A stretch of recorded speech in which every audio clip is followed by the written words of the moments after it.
Η Κομολύθη είναι ένα από τα πιο παράξενα και ενδιαφέροντα γεωλογικά φαινόμενα που υπάρχουν στην Κρήτη. Βρίσκονται στο χωριό Ποταμίδα Κισάμου, 37 χιλιόμετρα δυτικά των Χανίων. Πρόκειται για ξεχωριστούς λόφους που αποτελούνται από μαλακό άργυλο, στον οποίο με την πάροδο του χρόνου η διάβρωση έχει δώσει αυτές τις υπέροχες κονικές μορφές.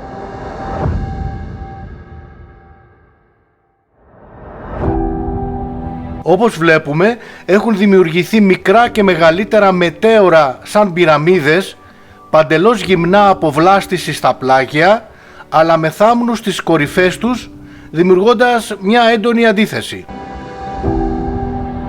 Σύμφωνα με τους επιστήμονες, σχηματίστηκαν πριν από εκατομμύρια χρόνια στον πυθμένα θάλασσας, γι' αυτό και επιφανειακά έχουν βρεθεί και μελετηθεί θαλάσσια πολυθώματα.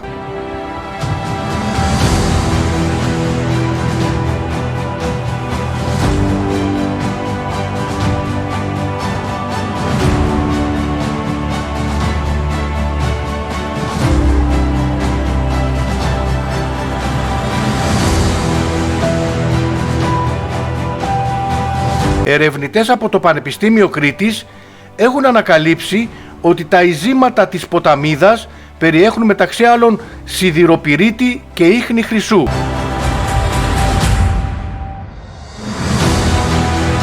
Το τοπίο θυμίζει Καπαδοκία και παρόμοιό του συναντάμε μόνο στην παραλία Άσπρουγα στο Κουφονήσι Λασιθίου.